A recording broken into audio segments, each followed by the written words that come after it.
YouTube, in today's tutorial, we have a crop top. And this is similar to the one that I did on my brother-in-law, if you guys remember.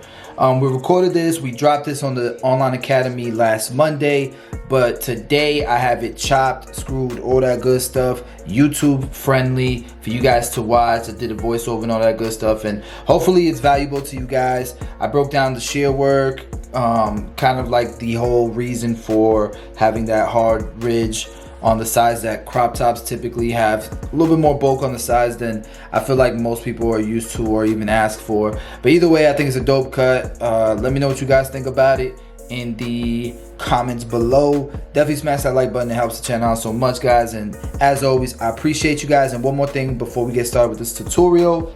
On the 15th of this month, September 15th, I will be in Des Moines, Iowa for Clash of the Clippers. See y'all there. Alright YouTube, so this is the before. Can't wait to show you guys the finished product. We are giving him a haircut that he actually gets. He let me get free reign as far as length on the sides and on the top, and with his fringe.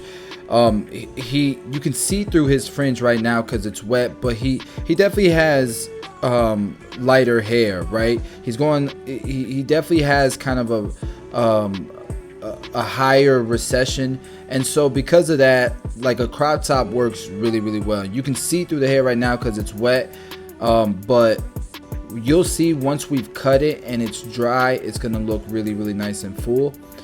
So at this point, I use my fringe as my guideline to work all the way through here. Where I'm cutting right now is pretty much where clippers stop. You don't go above this area, what I'm working right now. So what I like to do is cut the top first and then do the clipper work. That allows me to keep the shape that I'm trying to keep, that I'm trying to stick with, and the length as well. What I find a lot of times, especially with clipper over comb, people go above this area and just ruin the shape or ruin the gradients and the shade. So this is a great way to kind of color inside the lines, so to speak. So we're just working this all the way through. I'm kind of beveling the corners here where you see it starts to round from the sides to the back. Now we're going to go ahead and cut the top. I'm going to start with a guideline right through the middle. We'll use this as a traveling guideline, and all that means is that this cut, this length that I'm doing right now, it's going to be the length that travels throughout the entire top. It's not going to get longer as you go more right, or longer as you go more left, right, or shorter, whatever. So this will be my traveling guideline. And so we'll take, after this vertical guide section, we'll take a few more vertical sections until the top is done, and then we'll cross check it. The comb I'm using is a YS Park. I want to say that's like the... Alright, look, it's confusing sometimes. It's not my company, so I don't know the numbers by heart. I just know that I usually use either 332, 336, or 339. It's up to you to Google those and determine which one this is. Hey, this beat's coming in kind of strong. All right, and so we're doing we did hit his right side, and now we're gonna do his left side. Started from the middle, working our way out.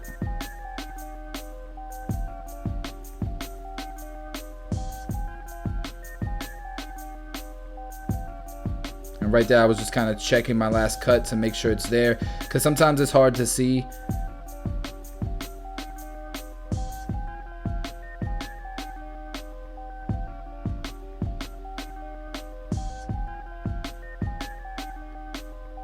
Cool. And this haircut, this is a haircut. Okay, so now we're cross-checking it. You can see there's really small peaks and valleys every once in a while. There's some really, if you got something that's sticking out like crazy, you did something wrong, right? But if you got tiny peaks and valleys, that's totally normal, especially with short haircuts like this.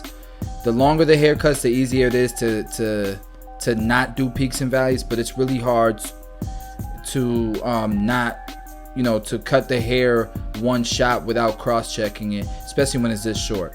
So now we're gonna go ahead and blow dry it, just making sure that the air is going all the way through the hair, making sure the hair is getting dry. And I'm brushing it in its natural lay, right? The direction it wants to naturally lay. That way when we do our clipper work, we're blending into that bulk there on top. Okay, now that it's dry, I'm just gonna refine the front. I'm not lining this up with trimmers. I don't want it to have a hard, strong line throughout the entire fringe area, because then it doesn't look like a fringe. It looks like he's trying too hard to have a line up, and you know, kind of like with that Dumb and Dumber look. We don't want that. So I'll show you a little bit later where I do line it up in the front, but it's not gonna be the whole thing. So now I'm using a number 4 because a number 4 is about my finger length. Might be a little bit longer. For some of you guys, it might be a lot longer. I got big hands, so I know for the majority of people, probably a number 3 would work. But I'm using my number 4, and I'm not creating a line. I'm not trying to create a line. If you notice, I'm not even following through. I'm kind of stopping, and then stopping right at, you know, where the top of his head is, and then no more, no mas, because I don't want to create another line, right? And then once I do this number 4 all the way around, I know what I'm fading into. I know that if I want to do a ball fade, I'm fading into a 4. If I want to do a high taper, I'm doing a taper to a 4, right? Now it's what I find is, especially with shear cuts on top, it's intimidating if you don't know what you're fading into. This makes it so that it's not in the air, it's set in stone, right? So what we're gonna do is a 1.5 guard on him, because I knew his hair was light, so I figured a 1.5 guard is gonna look like a 1. And so I want to do kind of like a shadow fade into the crop with a taper. So that's something we talked about, and he was good with it, so we tried it out. But can you guys see now that it's dry how full his corners, his recessions are? You can't see through them. That's why like hair gel is horrible for like most people, especially with fine hair or light hair or low density hair. Stay away from hair gel. Stay away from anything that's gonna make your hair look wet, because then it's gonna look see-through. Alright, so I'm working my 2 open now.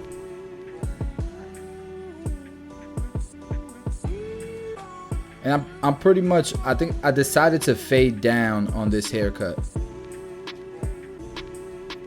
So we did a 4, then we did a 2 open.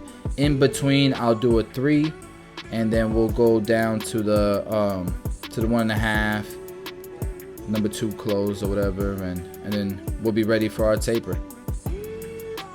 Now this haircut was from last Monday's live stream on the Tomb 45 Online Academy. If you were a part of that, or if you got a chance to watch it, cool. Tonight is our next live stream. It is September 9th, I believe.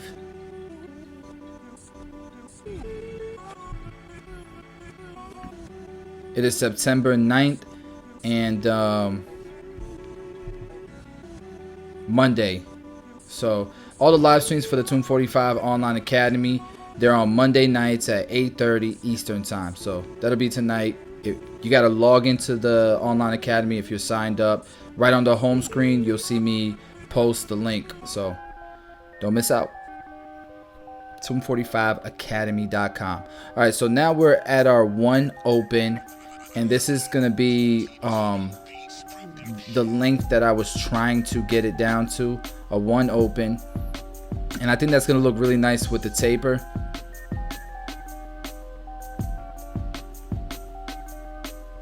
He has a lot of like indents and stuff in the back of his head. I just know a fade would have been, there would have been a lot of dark areas that we would have had to work with, you know. Alright, so we're grabbing the Skeleton FXs on the Tomb 45 powered mat, and we're going to start our first guideline. Now we know we're just blending to a 1 open, okay? So I'm going to go ahead and ball them out, because I like to get it nice and tight. And now we'll start our system, our taper system. So blade open, and then we'll take that first line out. Then we should go to the one open, then we'll take that line out, and if we need to do any more cleaning up and detailing, we will.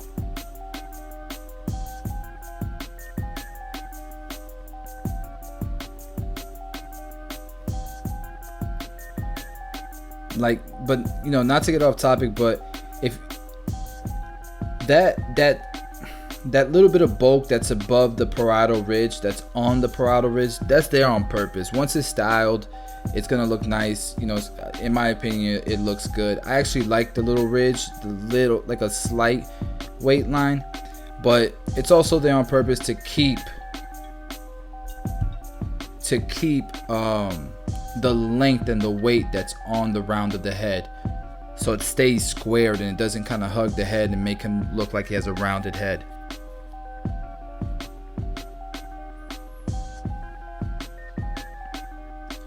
All right, and so yeah, we're going above a one open now because there's some detailing that needs to be done.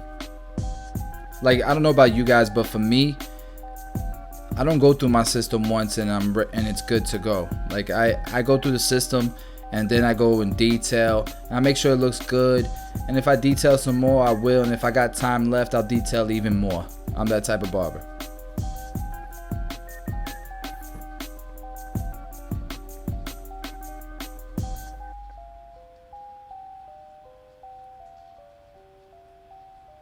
Alright, we'll go ahead and taper the back now. Using the same steps, we're going to ball them out. Then blade open.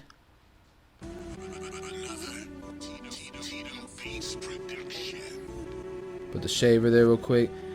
I'm hesitant always in the back of the neck to use the shaver, but I did it lightly on him just to see what happens. This is the first time I cut his hair.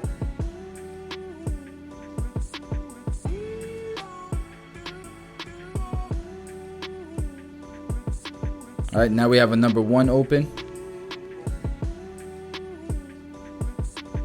Now we have the half guard. Or if you're using Andy, it is the number 0. And then we're going back to the blade open just to clean it up. And the taper is almost done. Once the taper is done, we'll go back and detail some. As you can see here, I went back to my number one guard. It's closed and we're detailing. I felt like in this area there was some weight, so we're gonna go to our number 3 and then our 2 open, just to spread it out a little bit more, give it a little bit more gradients.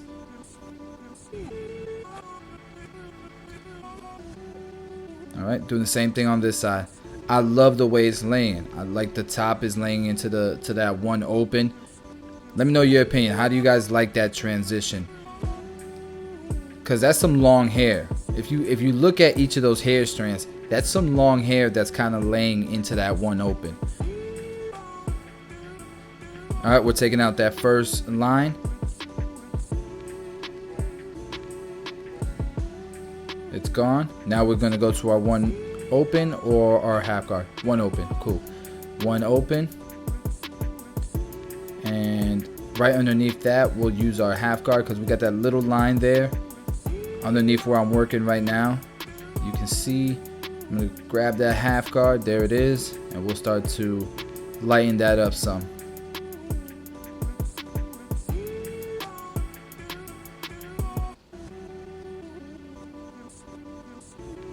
Follow right beneath it with the blade open. And then after that, we'll go back and we'll detail. I'm using my 1.5 guard right now. Probably drop back down to that one open. We're just detailing at this point.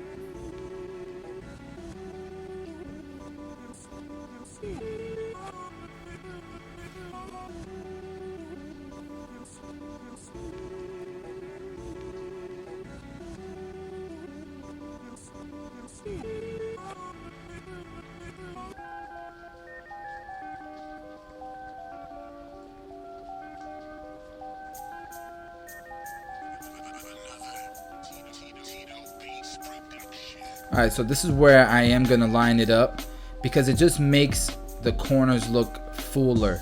By just doing the corners, the recession area, it just makes it look fuller, and so I'm okay with doing the corners. Not just that, but it adds symmetry to the haircut, so it kind of makes his hairline look balanced. So we'll do this corner, we'll do the other corner, but we'll leave most of that fringe, you know, a little bit soft. And we're doing some detailing here, doing some trimmer over comb.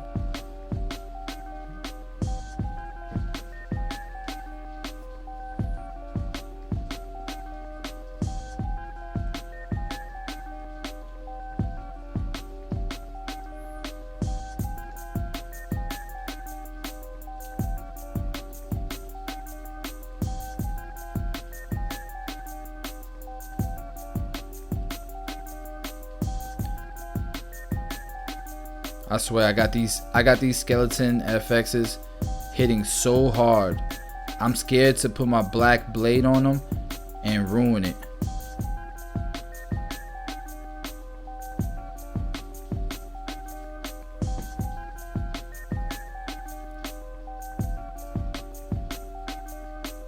Now this side, I was explaining to the academy, it was cut too short. You could tell that it's laying a little bit differently. It was definitely cut shorter than the other side, and I didn't cut very much. Right at the parietal ridge, you can see that the length of this hair kind of reaches the parietal ridge, where the other one had a couple shelves here and there. I'm not gonna try to fix something that can't really be fixed without breaking it some more. I'm gonna let it grow out. If he comes back, we'll go through the same steps, and I think it'll lay nicer.